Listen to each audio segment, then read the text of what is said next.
Very good morning to all of you. आप सबका welcome है ऑन माय यूट्यूब चैनल जिसका नाम है साहिल मलिक व्लॉग्स। अगर आप न्यू है तो ज़रूर सब्सक्राइब कीजिएगा सो दैट आपके सब्सक्राइब से और आपके एक शेयर से किसी न किसी की हेल्प हो सके एज ए सोशल इनिशिएटिव। आज का सेशन रहेगा एज पर इंक्वायरी। मेरे पास जो भी मेजर इंक्वायरी आई है वो आई है कि सर फर्स्ट वर्ड में दिक्कत आती है। एक तो ये इंक्वायरी आई है, उसके बाद आई है कि सर र की मैंने अच्छे से कर ली प्रैक्टिस लेकिन 100% क्लैरिटी। फर्स्ट हम बात करेंगे फर्स्ट वर्ड की दिक्कत, उसके बाद हम करेंगे र ल की, उसके बाद हम बात करेंगे लिस्प की। उसका मतलब क्या होता है? तुतलाना। लोग कह रहे हैं कि सर इसके ऊपर भी एक वीडियो ज़रूर बनाइए। तो ये तीन चीज़ें रहेंगी आज हमारी। फर्स्ट हम बात करेंगे लिस्प। लिस्प का मतलब क्या होता है? तुतलाना। तुतलाने का मतलब क्या होता है? आपको जब तक किसी चीज़ का मीनिंग नहीं पता लगेगा आप उस चीज़ को अंडरस्टैंड नहीं करोगे और उसका सॉल्यूशन भी आपको अंडरस्टैंड नहीं हो पाएगा। सबसे पहले आपको अंडरस्टैंड करना है व्हाट इज़ तुतलाना। तुतलाने का मतलब क्या होता है? वर्ड्स निकल रहे हैं, हो सकता है फ्लो में भी निकल रहे हो सकता है सब कुछ आपका एक्यूरेट है, लेकिन उसकी जो जीभ की जो मूवमेंट होनी चाहिए उस अल्फ़ाबेट पे। और सबसे पहले मैं आपको बता दूं, तुतलाना कोई बीमारी नहीं है। स्पीच थेरेपी के अंदर कोई भी चीज़ अगर आपको है अटकना, हकलाना या तुतलाना, कोई भी बीमारी नहीं है, एक रॉन्ग हैबिट है। रॉन्ग हैबिट को आपने अडॉप्ट किया इतने टाइम से, इसलिए वो आज आपकी स्ट्रॉन्ग हैबिट के अंदर कन्वर्ट हो गई।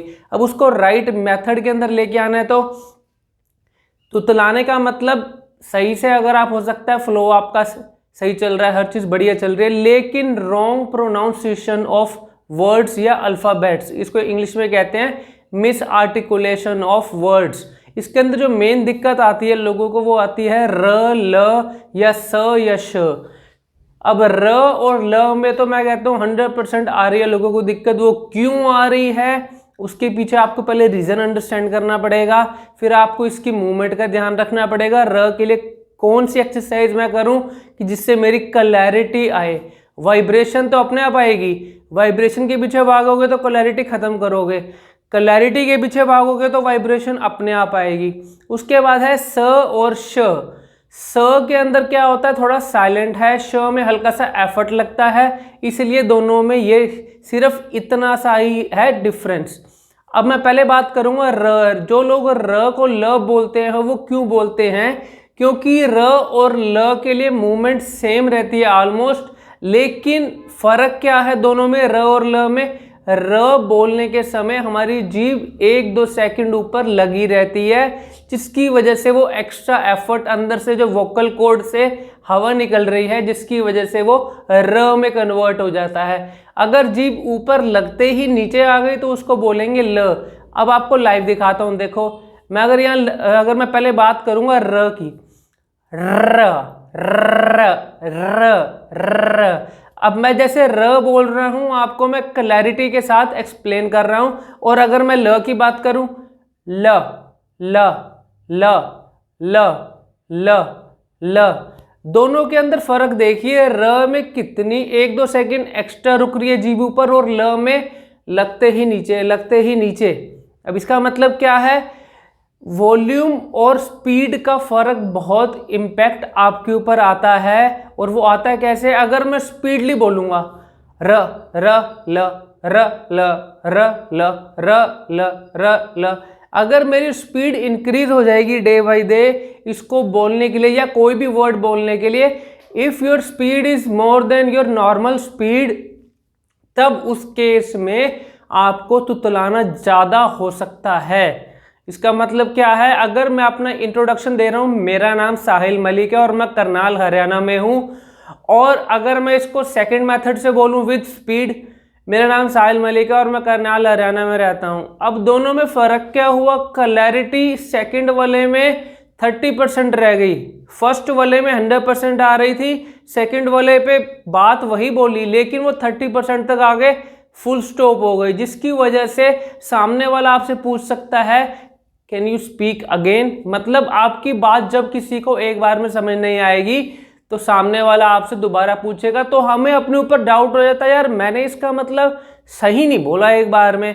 तो उसके लिए आपको speed should be normal, volume should be high, मैं हमेशा कहता हूँ स्पीड जितना नॉर्मल रखने की कोशिश क्या करोगे, इसको हैबिट बना लो, और वॉल्यूम जितनी हाई रखने की हैबिट रखोगे उतना आपके लिए अच्छा है। अब देखो मैं बोल रहा हूँ, मेरा कोई भी वीडियो देखना आप, मेरी स्पीड नॉर्मल रखता हूँ जिसके अंदर मैं लगातार बोल सकूँ, और वॉल्यूम मेरी हमेशा हाई रहती है, वो अगर मैं चाहूँ तो आराम से बोल सकता हूँ। जैसे कि र और ल में आज हम ऐसे करें, अगर मैं इस वे में बोलूँगा आपको मज़ा ही नहीं आएगा, सुनने वाले को भी मज़ा नहीं आता, ये बोल क्या रहा है यार ये बंदा। इसको अगर मैं हाई पिच के अंदर थोड़ा सा बोलता हूँ, हाई वॉल्यूम के अंदर अगर मैं बोलता हूँ, तो आपको मज़ा आएगा कि हाँ इस इंसान में दम है, इसकी आवाज़ में दम है। जब आवाज़ में खुद को दम लगने लग जाए तब क्लैरिटी भी निकलेगी, फ्लो भी मेंटेन रहेगा, और फ्लुएंसी भी लगातार रहेगी, किसी चीज की दिक्कत नहीं आएगी।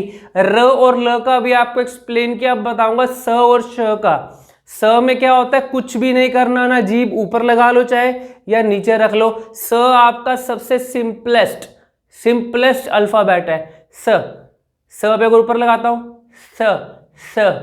स ऊपर रख लो नीचे रख लो, साउंड एक जैसी निकलेगी, इसमें कोई फंडा नहीं है, क्योंकि हमारे वोकल कॉर्ड से जब ये हवा निकलती है तो वो स के लिए ज़्यादा एफर्ट नहीं मांगती, वो हल्का सा अपने वहाँ पे बैरियर पे लग के वो साउंड वहाँ से निकल जाती है। अब जिसको हम बोलते हैं स, जितनी आराम से बोल लो स वैसे भी निकलेगा, जोर लगा के बोलोगे तो वो श बन जाएगा।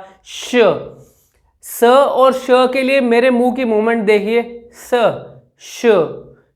में मुंह ऐसे रहता है, श में ऐसे हो जाता है। ऐसा क्यों? क्योंकि एफर्ट लग रहा है, मुंह को एफर्ट लगाना, वहां पे मुंह आपका मुंह एफर्ट लगा रहा है, मुंह के एक्सप्रेशन आपके थोड़े से अलग हो रहे हैं स में और श में। तो यही डिफरेंस है सिर्फ। जब तक आपको राइट मेथड नहीं पता ना, आप उस अल्फाबेट की क्लैरिटी आप ले ही नहीं पाओगे। क्लैरिटी लेनी है तो बेसिक पे आ जाओ, बेसिक के साथ साथ लॉजिक देखो, मेरी बात समझाने का लॉजिक क्या कह रहे हैं साहिल सर, उसके अकॉर्डिंग अगर आप इंप्लीमेंट करोगे 100% रिजल्ट। अब इसके बाद हम बात करेंगे कि इंक्वायरी आई थी फर्स्ट वर्ड में, सर मुझे बहुत दिक्कत आ रही है, मेरा कोई अपना सब्सक्राइबर ही है आई थिंक, और उन्होंने ही मेरे को व्हाट्सएप पे लिखा कि सर मुझे ना फर्स्ट वर्ड में दिक्कत आ रही है। आपको पहले एक चीज बता दूं, कभी भी वर्ड में दिक्कत नहीं आती, हमेशा दिक्कत अल्फाबेट में आएगी, और वो शुरू का। फॉर एग्जाम्पल मेरा नाम है साहिल, अब अगर कोई अटकने हकलाने वाला होगा वो क्या करेगा, हद से ज्यादा जोर लगाएगा मुंह से बोलने के लिए, तो उसका बोलना तो उसने साहिल ही होगा, पूरा वर्ड ही बोलना चाहता है, लेकिन उसकी घंटी स पे आगे रुक जाएगी। फॉर एग्जाम्पल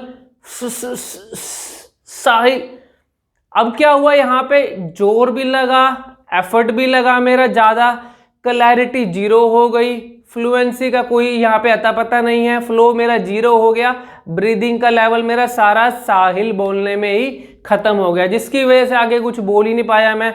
तो फर्स्ट अल्फाबेट को इतनी आराम से बोलो कि आगे आने वाला अल्फाबेट आपसे बहुत इजी हो जाए। फॉर एग्जाम्पल साहिल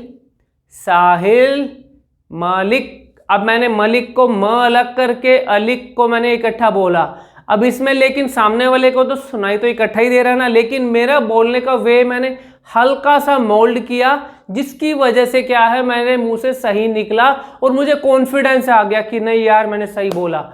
यही तो फंडा और कुछ भी नहीं है इसमें फर्स्ट वर्ड और अल्फाबेट के लिए। उसके बाद एक लोग मुझे कह रहे हैं कि मेरे पास एक इंक्वायरी आई थी व्हाट्सएप पे, आपको एक और बताता हूँ किस्सा मैं।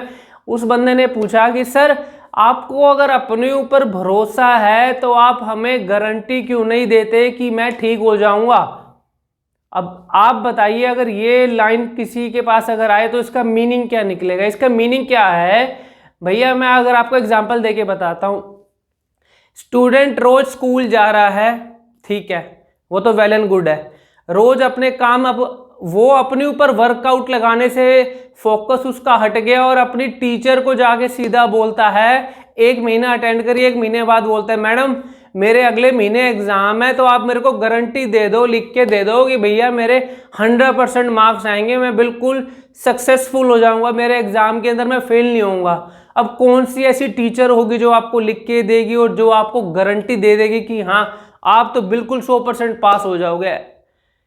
वर्कआउट के ऊपर विद्या, अगर चाहे स्कूल की एजुकेशन हो या स्पीच थेरेपी की एजुकेशन हो, एजुकेशन यहाँ पे भी चलेगी, एजुकेशन वहाँ भी चलेगी। एजुकेशन को अंदर अगर आपने सक्सेसफुल होना है तो खुद के ऊपर अपने आप से गारंटी लेना सीखो। मैं कितना एफर्ट लगा रहा हूं ठीक होने के लिए, वो अगर आप अपने आप से गारंटी ले रहे हो तो मेरी तरफ से तो हर किसी के लिए 100% गारंटी मैं हमेशा देता हूं और लाइव रिजल्ट दिखा देता हूं। इससे बड़ी गारंटी और शायद कोई हो भी नहीं सकती। ठीक है ना। अपना फोकस सही जगह रखिए, उंगली सामने वाले की जगह अपने ऊपर हाथ रख के देखिए कि मैं क्या काम कर रहा हूं डेली बेसिस पे जिसकी वजह से मेरे अंदर इंप्रूवमेंट आए, रिजल्ट आए। और उसके अलावा भी अगर आपको लगता है मेरे को अगर और कोई इन्फॉर्मेशन चाहिए तो व्हाट्सएप के थ्रू आपको मैं वीडियो कॉल के थ्रू आधे घंटे का ऑनलाइन सेशन रहता है। अगर कोई लेना चाहता है, उसको लगता है मुझे और डीपली इंफॉर्मेशन मुझसे अगर लेनी है तो वो मेरे ऑनलाइन सेशन के थ्रू ले सकता है। वो आधे घंटे का रहता है। एक सेशन में आपको लाइव रिजल्ट हम दिखा देंगे। उस चीज को इंप्लीमेंट करोगे तो जड़ से वो चीज खत्म। ठीक है ना। स्पीच थेरेपी एक विद्या है, एक बार और कहूंगा, इस विद्या को जितने अच्छे मन से अप्लाई करोगे उतना अच्छा रिजल्ट आपको वो मिलेगा। मजाक उड़ाओगे तो आपका मजाक लोग उड़ाएंगे। ठीक है ना। Thank you very much. God bless you.